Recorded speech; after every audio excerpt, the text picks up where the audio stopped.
Muy buenas noches, Iglesia Vive. Bienvenidos todos a nuestro culto virtual. Estamos agradecidos con Dios por esta semana que ha transcurrido, donde pudimos tener un corazón más reflexivo hacia las palabras de la Biblia, donde pudimos tener un tiempo de esparcimiento, donde pudimos descansar. Y queremos en esta noche meditar sobre el Salmo 22. Acabamos de pasar no solamente un hecho histórico, sino acabamos de pasar para nosotros los cristianos un acontecimiento que marca nuestras vidas, como lo es la resurrección de Jesús. Y el Salmo 22 dice: Dios mío, ¿por qué me has desamparado? ¿Por qué estás tan lejos de mi salvación y de las palabras de mi clamor? Dios mío, clamo de día y no respondes, y de noche no hay para mí reposo. Pero tú eres santo, tú que habitas entre las alabanzas de Israel. En ti esperaron nuestros padres, esperaron y tú los libraste. Clamaron a ti y fueron librados. Confiaron en ti y no fueron avergonzados. Y Jesús cumplió su propósito. Y nosotros estamos puestos también para cumplir un propósito. Y le damos gracias a Dios por esa gran oportunidad que tenemos, por esa nueva vida que hemos recibido, porque Él vive y porque Él vive, nosotros podemos mantenernos hoy en pie. Señor, queremos darte gracias por la nueva vida que hemos recibido de ti, Señor.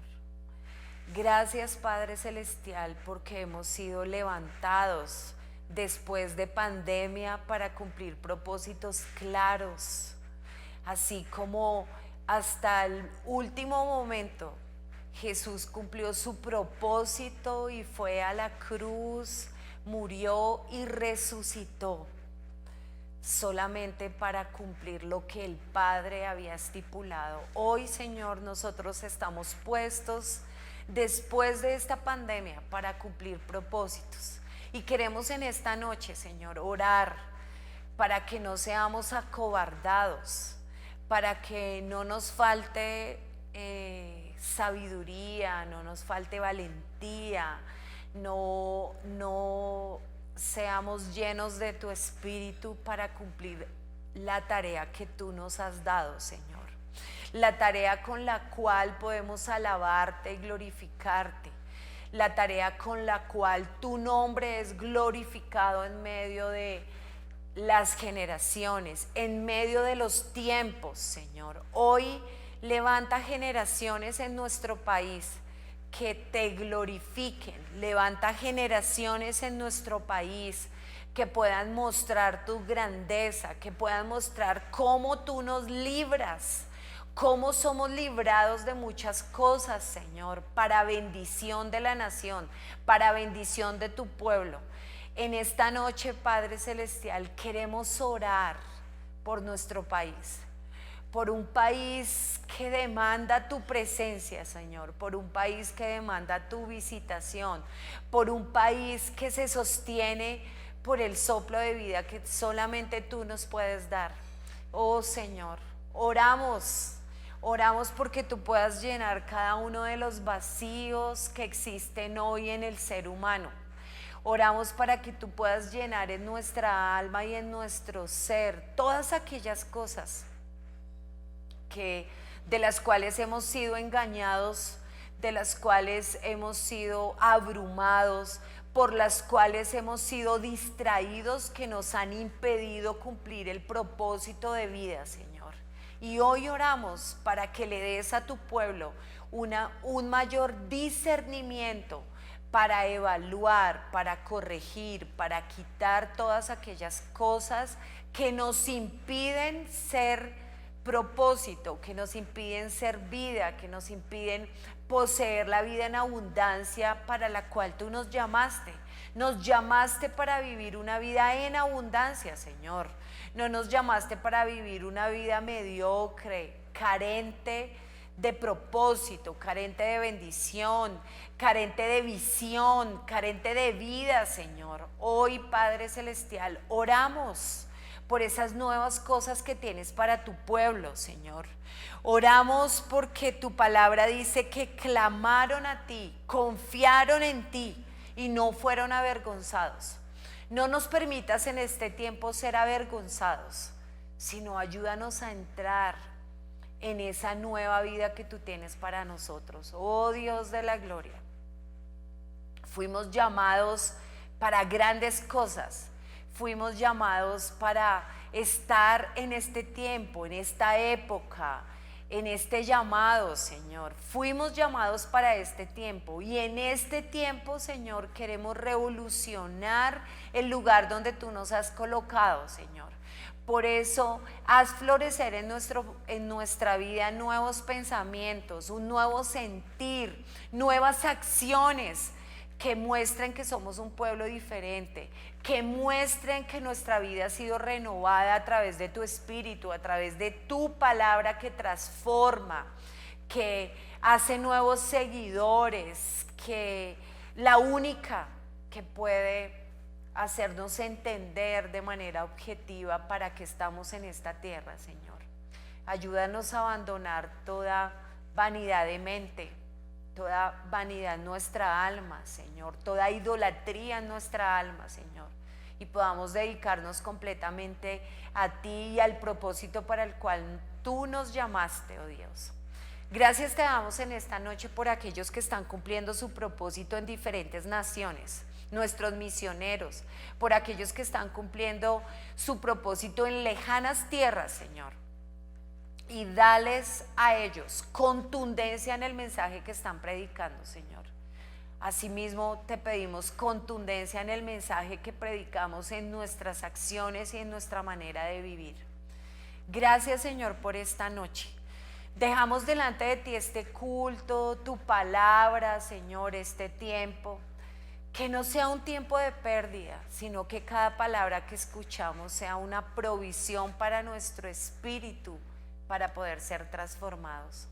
Gracias, Señor, te damos en el nombre de Jesús, oh Dios. Amén y amén.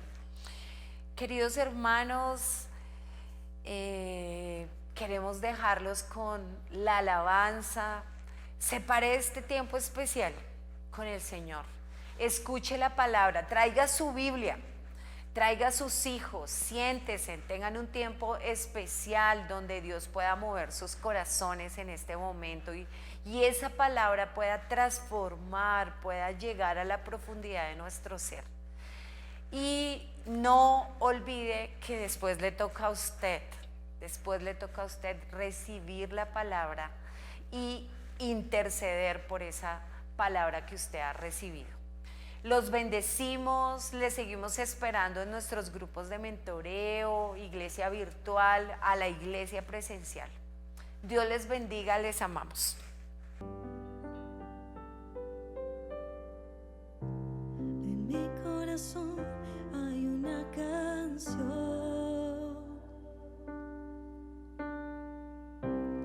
que demuestra mi pasión. Es para mi Rey y mi Señor, para aquel que me amó. En mi corazón hay una canción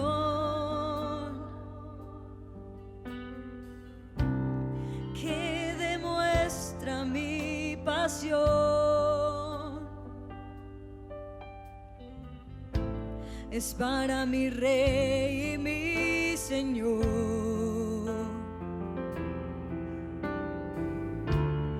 para aquel que me amó.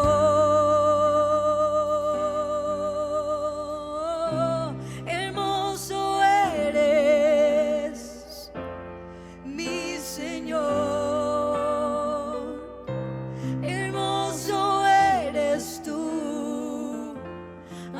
amado mío, tú eres la fuente de mi vida y el anhelo de mi corazón. Hermoso eres, mi Señor. Hermoso eres tú, amado mío. Tú eres la fuente de mi vida y el anhelo de mi corazón.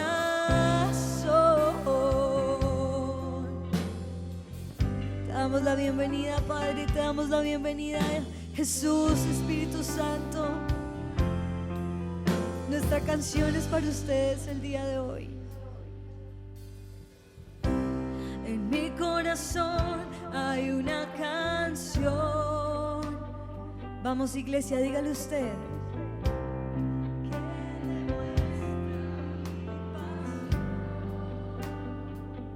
Es para ti, es para mi rey.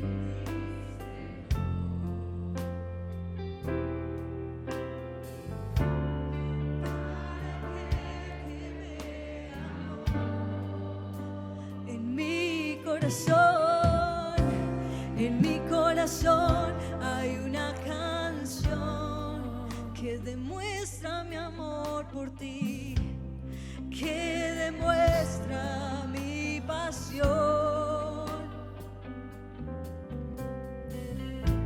Es para mi Rey y mi Señor.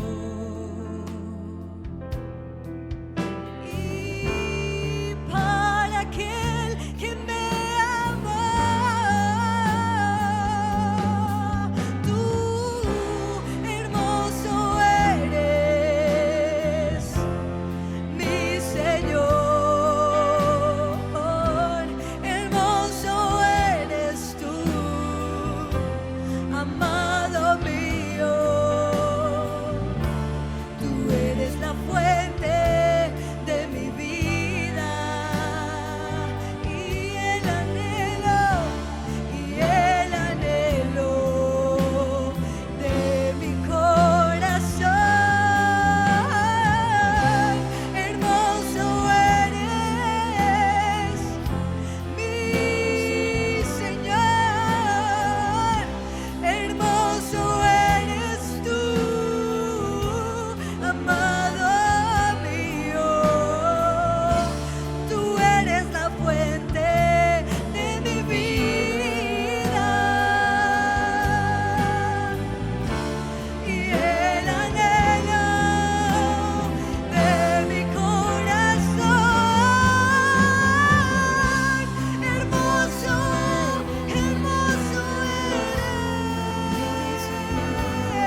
derrame su perfume delante del altar del Señor. Dígale: hermoso, precioso, divino, lo más sagrado, lo más especial, lo más importante para mí. Eres tú, hermoso eres, mi Señor. Hermoso eres tú.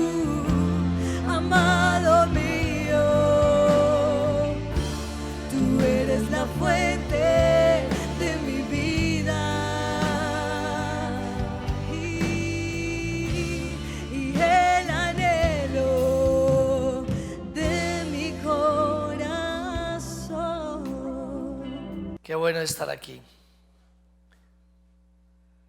Qué bueno dedicar un tiempo del descanso que Dios nos da a venir e invocar su nombre a su casa. Y hoy que estamos hablando de la muerte y la resurrección de Jesucristo, la centralidad de nuestra fe, cristianismo, tiene que ver con Cristo, tiene que ver con cruz. Y poder abordar una pregunta: ¿qué tiene de trascendental la cruz de Cristo para el cristiano? Y es sencillamente un símbolo de dolor, angustia y muerte, así como también de poder y vida. El título que he tenido para hoy es La cruz, su trascendencia. Oremos. Padre, te hemos alabado, te hemos bendecido y quisiéramos que por el Espíritu Santo de Dios y por tu santa palabra y por tus ministerios pudieras generosa y ampliamente ayudarnos esta mañana a comunicar y a oír tu palabra e interpretarla. Que tú de forma majestuosa, soberana, pudieras dejar en nosotros algo más, o pudiéramos recordar algo que necesitemos recordar hoy de esta obra. Lo pedimos y lo suplicamos en el nombre de Jesús. Amén. Para Pablo, la cruz de Cristo lo era todo. Entonces podemos decir que para el cristiano la cruz de Cristo lo debe ser todo. En Gálatas 6:14 el apóstol Pablo escribió: pero lejos esté de mí gloriarme, sino en la cruz de nuestro Señor Jesucristo, por quien el mundo me es crucificado a mí y yo al mundo. Entonces quisiera invitarle a que pudiéramos ver tres propiedades de la cruz de Cristo. Tres propiedades de la cruz de Cristo. Y me voy a fundamentar en un escrito, es todo un libro que se llama La cruz de Cristo, de John Stott, un teólogo, y dar gracias a Dios por ese escrito teológico, doctrinal que esta persona hizo. Dentro de las tres propiedades de la cruz de Cristo, la primera es que la cruz de Cristo es espejo.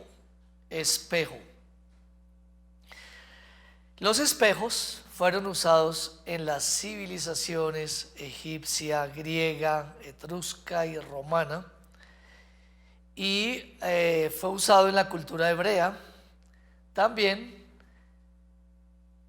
cuando las personas, los sacerdotes, entraban en el tabernáculo de la reunión, usaban el famoso espejo. Y Éxodo 38:8 dice que dentro de la construcción del tabernáculo Dios dio el espejo, y dice: también hizo la fuente de bronce y su base de bronce de los espejos de las mujeres que velaban a la puerta del tabernáculo de reunión. Entonces, al lavarse, cuenta la historia que al lavarse los sacerdotes, pues ellos podían ver sus imperfecciones. Acuérdese que ellos, su vestuario y todo debía ser completamente impecable, y el espejo iba a ser un instrumento para que pudieran presentarse como debiera. Y la cruz, como un espejo, nos va a hacer ver nuestras impurezas frente a una realidad como es la realidad que debe existir, la realidad de Dios, la santidad de Dios. Entonces, el espejo reflejará las diferentes naturalezas, la naturaleza humana. La cruz es espejo de nuestra propia indignidad. Y Romanos 7:18-24 nos va a narrar cómo es que nosotros, y qué posiblemente podía diferenciarnos de lo que somos nosotros hoy y de lo que fuimos antes. Antes, ¿qué podíamos decir? Yo soy bueno, yo no le hago mal a nadie, pues realmente mis buenas obras, etcétera. Pero cuando nosotros ya llegamos a Cristo, tenemos el concepto por el Espíritu de Dios que tuvo el apóstol Pablo en Romanos 7, 18 al 24, que dijo él: y yo sé que en mí, esto es, en mi humanidad, en mi carne, no mora el bien, porque el querer el bien está en mí. Y ahí nos vamos identificando todos de lo que nos pasó hoy, ayer, la semana pasada. El querer el bien está en mí, pero no el hacerlo, porque no hago el bien que quiero, sino el mal que no quiero, eso hago. Y si hago lo que no quiero, ya no lo hago yo, sino el pecado que mora en mí. Así que, queriendo yo hacer el bien, hallo esta ley, que el mal está en mí. El mal está en mí. Somos una fábrica de hacer mal todo el tiempo, porque según el hombre interior me deleito en la ley de Dios, pero veo otra ley en mis miembros que se revela contra la ley de mi mente y me lleva cautivo a la ley del pecado que está en mis miembros. Mientras yo viva, como dice Primera de Juan también, que el que dice que no tiene pecado le hace a Dios mentiroso y la verdad no está en él. Y el verso 24 dice: miserable de mí, miserable de mí. Es lo que nosotros nos sentimos con esta clase de condición y de vivir dentro de esta condición. Miserable de mí, ¿quién me librará de este cuerpo de muerte? Entonces, por medio de la cruz se deja ver lo desfiguradas y corrompidas que están nuestras almas. Marcos 7, 21 y 22 dice: porque dentro del corazón de los hombres salen los malos pensamientos, los adulterios, las fornicaciones, los homicidios, los hurtos, las avaricias, las maldades, el engaño, la lascivia, la envidia, la maledicencia, la soberbia, la insensatez. Tengo la aspiración que al haber dado esta lista, todos los que estemos acá, todos los que estamos acá, por lo menos hayamos identificado una de esas listas, una de esas cosas que están en estas listas. Quizás usted podría tranquilamente ubicar más y decir: eso está en mi vida, eso es lo que sale de mi corazón. Entonces la cruz como espejo refleja la naturaleza humana, que entre más sea cristiano y más tiempo pase, lo primero que voy a ver es mi condición humana. Por lo tanto, un aire de superioridad no debiera existir en el cristiano frente a otros, porque entre más se acerca, más conoce la verdad. Y la otra parte es la naturaleza divina. La cruz es espejo de los resplandecientes atributos de Dios. Entonces no solamente nos vemos, sino que por eso caemos delante de sus pies, porque vemos su justicia. Dios testifica de su justicia. Dios testifica a nuestro espíritu de su santidad, de su amor, de su misericordia y de su gracia. De su justicia, Romanos 8, 3 al 4 dice: porque lo que era imposible para la ley, por cuanto era débil por la carne, nuestra humanidad no hubiera podido frente a la ley cumplirla y satisfacer a Dios. Entonces era totalmente imposible. Entonces Dios planeó algo. Dios enviando a su Hijo en semejanza de carne. Dios hombre, Jesucristo hombre, enviando a su Hijo en semejanza de carne de pecado, y a causa del pecado, aunque no cometió pecado, condenó el pecado en la carne, para que la justicia de la ley se cumpliese en nosotros, que no andamos ahora conforme a la carne, sino conforme al Espíritu.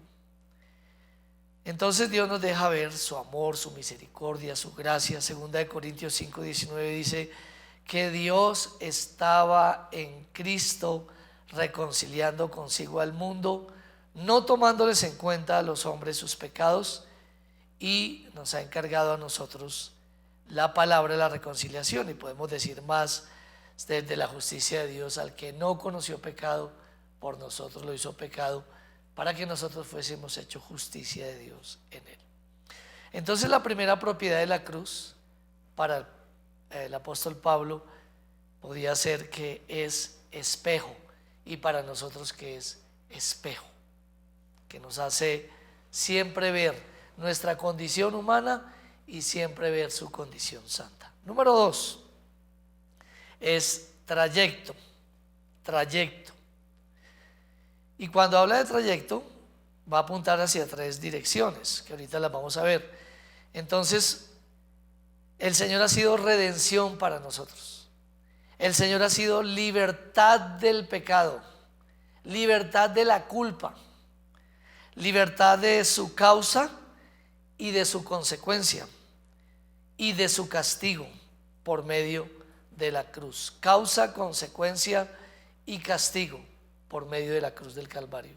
La cruz nos va a enfocar a experimentar la obra, que podríamos decir la obra triple de justificación, santificación y glorificación. Cuando hablamos de justificación, el término es declarar judicialmente que el estado de uno está en armonía con las demandas de la ley. Todo el que no practicara la ley era maldito, y la ley fue dada y fue introducida. Uno decía, ¿para qué fue la ley? La ley fue un maestro, dice Gálatas, que nos llevó a Jesucristo. Por medio de la ley vino el conocimiento del pecado, para que nosotros pudiéramos ver nuestra pecaminosidad. Entonces es declarar judicialmente que el estado de uno está en armonía con las demandas de la ley.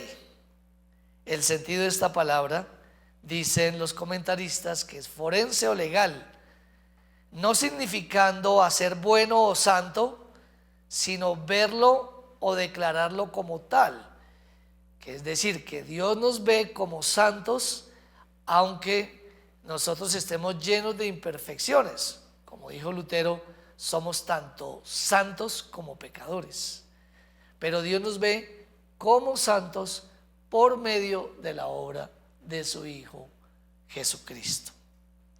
Otra vez diciendo que no es hacer bueno o santo, sino verlo o declararlo como tal. Dios considera como justo al hombre, declara justa a una persona por declaración.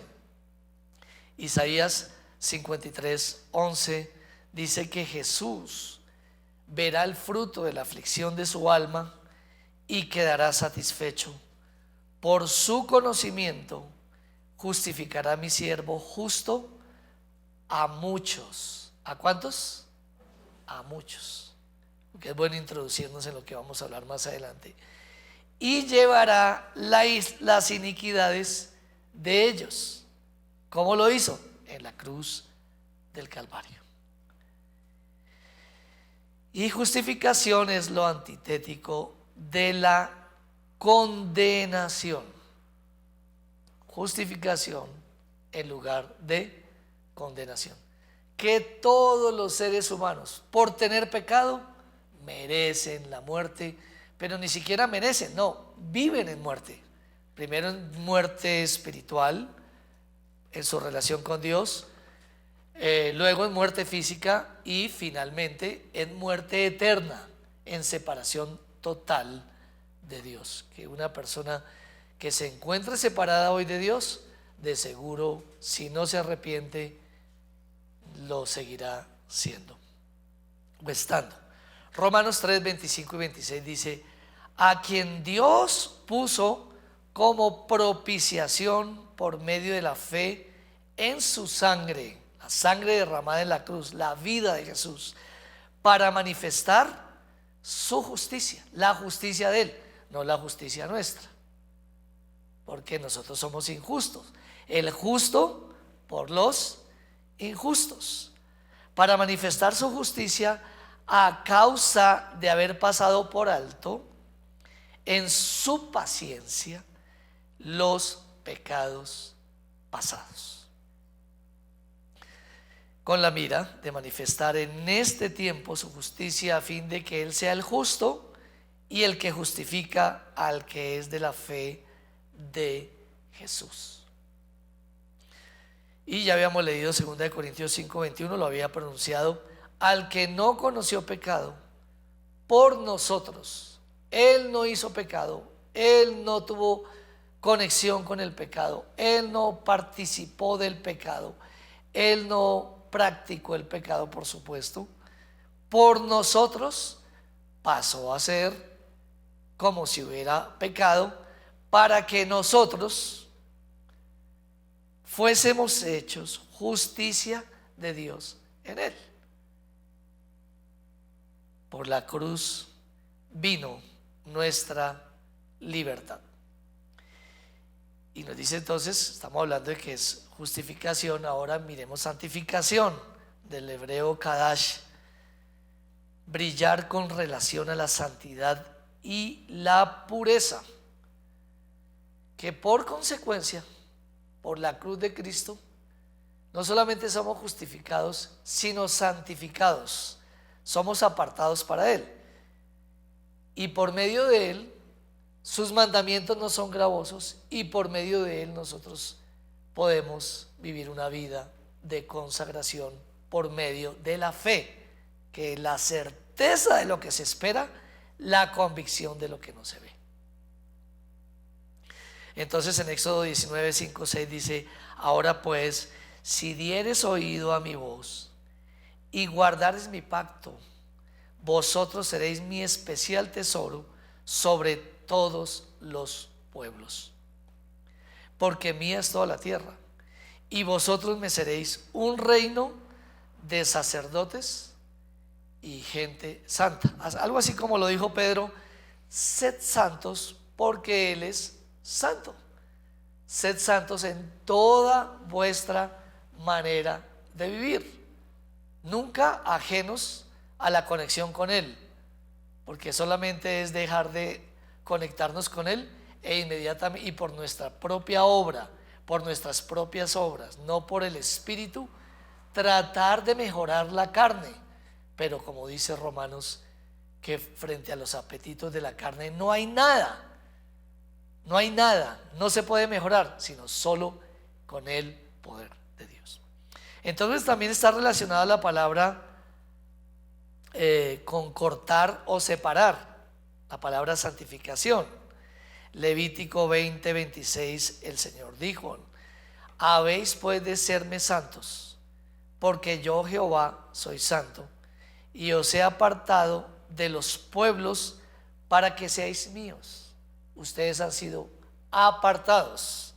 Si ustedes han sido apartados, deben vivir como personas apartadas.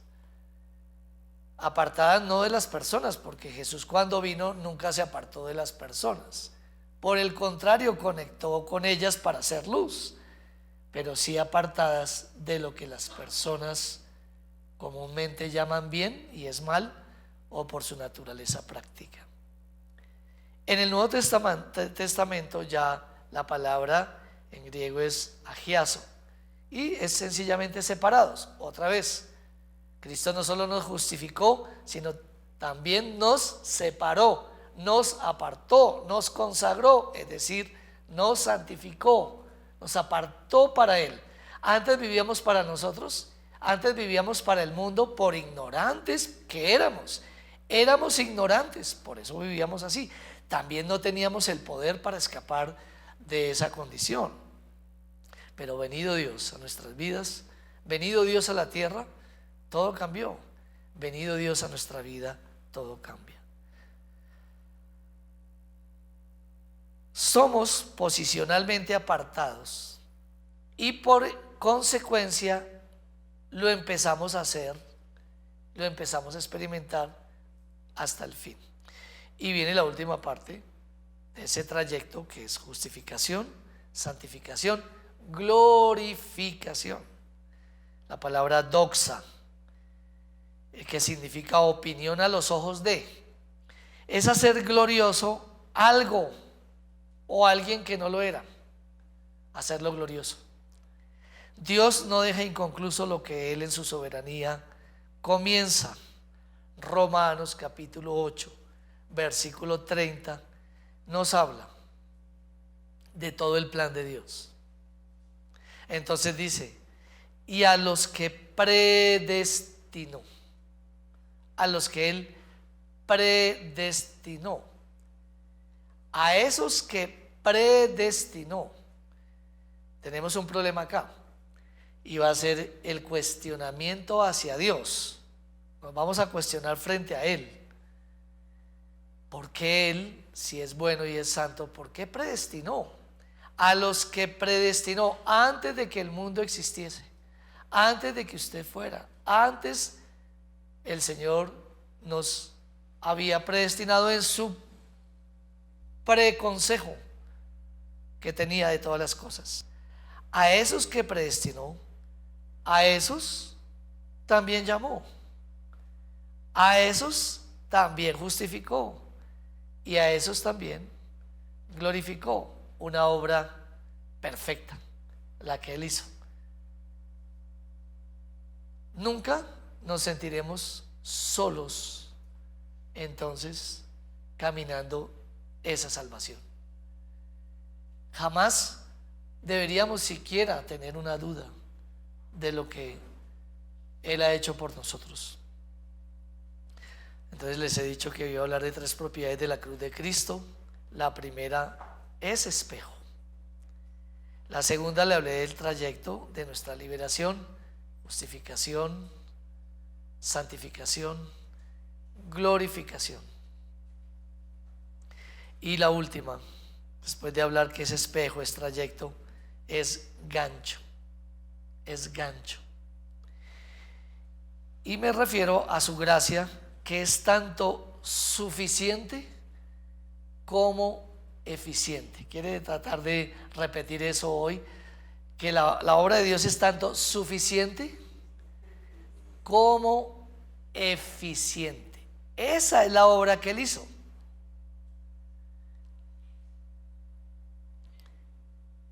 Suficiente. La pregunta: ¿por qué, si es suficiente, no todos creen y no todos se entregan al cristianismo? ¿Por qué, si es suficiente?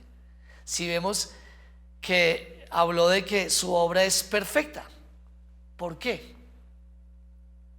Primera de Corintios 1:18 nos va a decir, y anteriormente yo les hice repetir, muchos, no todos, no todos.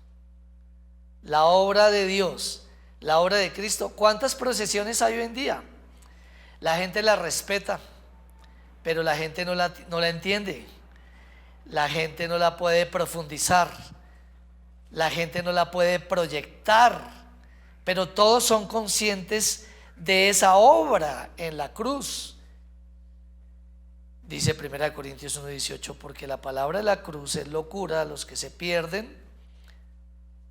Hay unos que tienen esos conceptos, pero a los que se salvan, esto es a nosotros, es poder de Dios. Entonces, ¿dónde queda esa suficiencia? Entonces nos enfrentamos al mensaje de algo que llaman los teólogos el universalismo y el particularismo. ¿Cuál es el universalismo? Pues que Cristo murió en la cruz del Calvario por todos.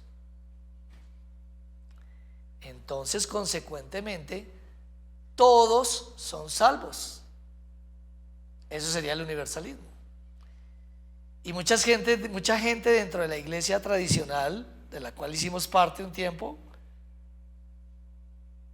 o dentro de la iglesia cristiana, puede tener eso en la cabeza y puede tenerlo usted esta mañana diciendo: si Él murió por todos, quiere decir que todos estamos salvos porque su obra fue perfecta.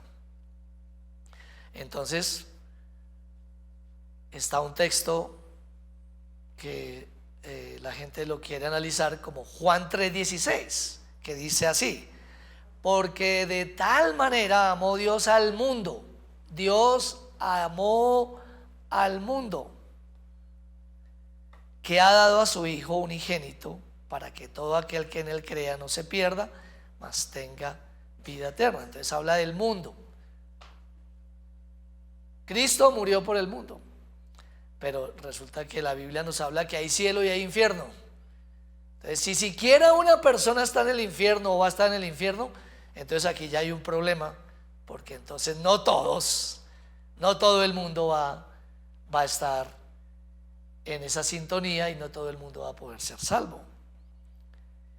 La pregunta es: ¿murió Jesús por el mundo o por el mundo de los escogidos? Claro, aquí tenemos problemas cuando hacemos ese tipo de pregunta, porque entonces hallamos injusticia en Dios. Pues no la hallaremos, porque nosotros somos muy limitados. Sí diremos que hay cosas profundas que de antemano Dios las sabe. Entonces el universalismo dice: todos somos los hijos de Dios. Y efectivamente todos somos hijos de Dios por creación. Él es el Padre de todos los espíritus. Pero al caer el ser humano, otro fue su padre. Al caer en pecado, el padre de la humanidad, digámoslo así, es cuando Jesús dijo: el padre de ustedes es el diablo. ¿Por qué? Porque las obras del diablo ustedes hacen, porque las obras del diablo ustedes piensan. Entonces se habla de creación y adopción. Todas las personas le pertenecen a Dios, pero al haber caído en pecado, algunos podrán llegar a ser hijos de Dios por adopción, por medio de la obra de Cristo, que es una obra de reconciliación. Todos somos los hijos de Dios y hablan de la causa de la muerte de Jesús, los pecados de la raza humana, la necesidad de un Salvador y la reconciliación de todos, perdiendo de vista que Jesús habló de dos lugares, ya le dije, cielo e infierno, y de dos tipos de personas también: del que cree y del que no cree. Los salvos y los que no lo son. Sin embargo, lo que debemos tener en cuenta es que Cristo vino por el mundo a pagar una deuda que había del ser humano. Y aquí es donde toma sentido y fuerza el asunto de los Adanes, del primer Adán y del segundo Adán. Entonces, la obra de Cristo es completamente suficiente en cuanto a que Él vino a hacer lo que el primer Adán fracasó, a mostrar su santidad, su justicia como tal.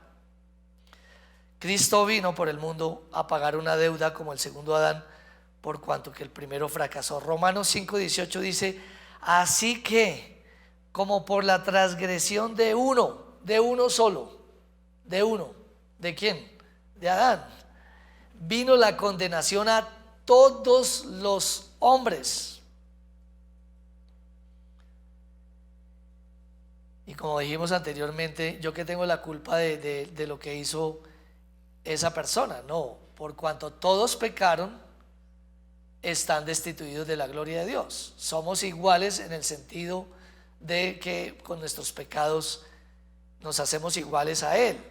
Así que por la transgresión de uno vino la condenación a todos los hombres, de la misma manera por la justicia de uno vino a todos los hombres la justificación de vida a todos los hombres en cuanto a primero y segundo Adán. Fue suficiente la muerte de Cristo en cuanto a la deuda que hubo del primer hombre. Así la cruz es suficiente en el éxito del segundo Adán. Pero aquí vamos a hablar de es eficiente. Es eficiente. Aparte de suficiente, fue suficiente. La palabra de Dios fue predicada para todos. El hecho de Jesucristo en la cruz hoy es visto por todos, pero es suficiente.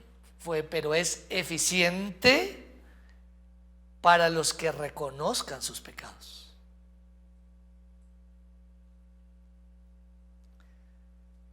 Para los que se arrepientan de sus pecados y para los que crean en Él como el único remedio o la única solución que dio el Padre para la raza humana.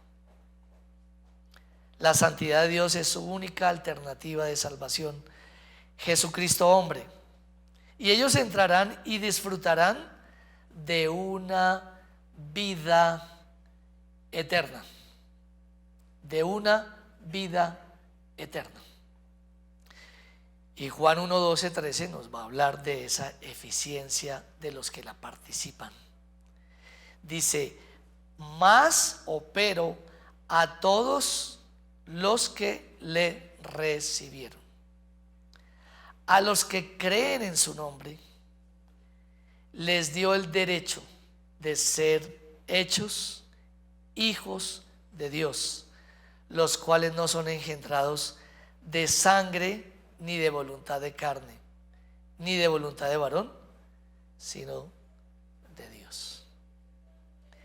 Que ninguna persona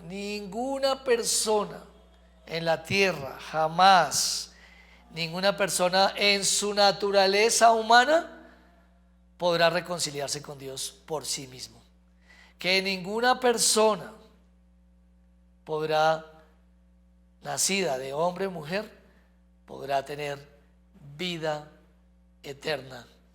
Ninguna persona nacida, sino nacida de Dios, nacida de Él, y ahí está su eficiencia. Los cuales no son engendrados de sangre, ni de voluntad de carne, ni de voluntad de varón, sino de Dios.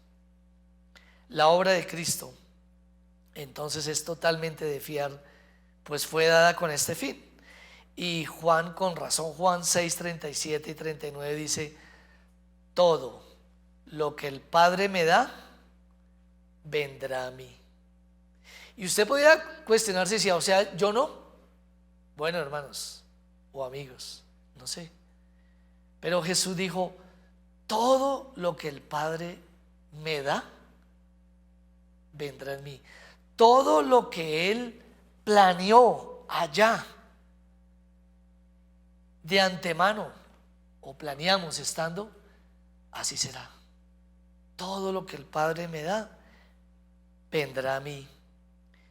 Y al que a mí viene, no le echo fuera. Y el 39, y esta es la voluntad del Padre, el que me envió, que de todo lo que me diere, no pierda yo nada, sino que lo resucite en el día postrero.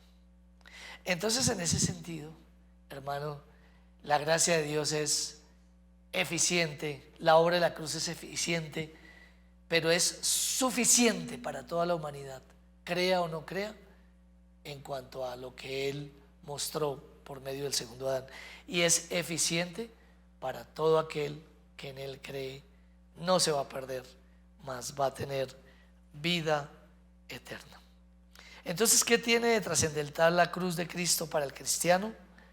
Es símbolo de dolor, angustia y muerte, pero también es símbolo de poder y de vida. La cruz, su trascendencia. ¿Y qué dijimos? Que la cruz es ¿qué? Espejo, trayecto, gancho. Cuando hablamos gancho,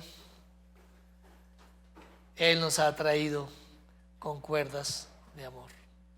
Por medio de su cruz podemos ver nuestros pecados y ver su santidad. Por medio de la cruz podemos ver que somos justificados, santificados y glorificados, y que por medio de esa cruz del Calvario Dios ha sido tanto suficiente, pero para los que creen en Dios, creen en Él, eficiente para nuestra redención y salvación.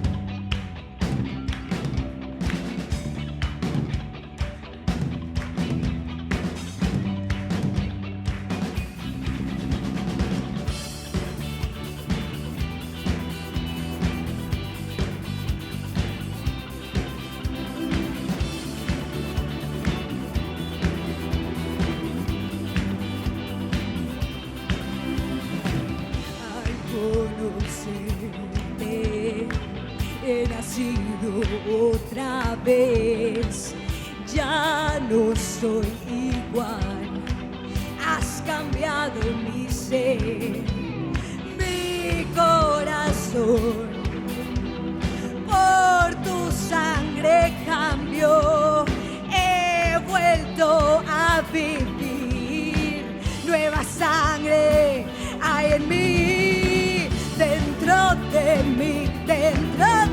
mí, corre tu sangre, tu corazón, late dentro de mí, tengo en mí nueva canción, quiero cantarte por la eternidad, dentro de mí. Vamos, iglesia, dígalo. He nacido. Vamos, más fuerte.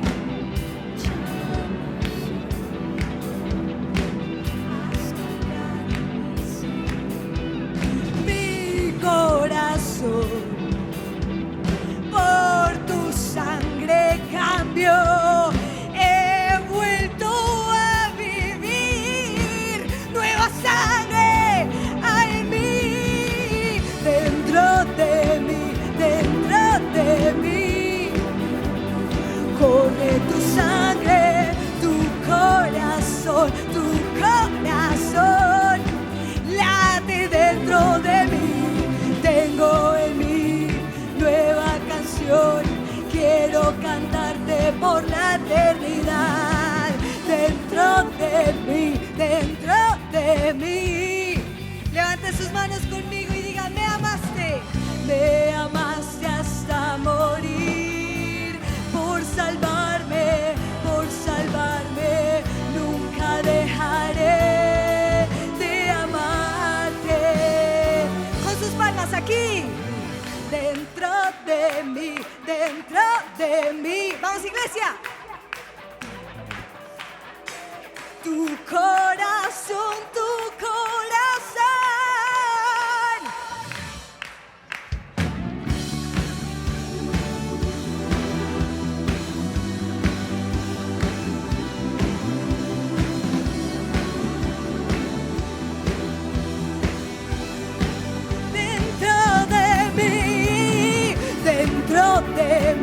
Dentro de mí.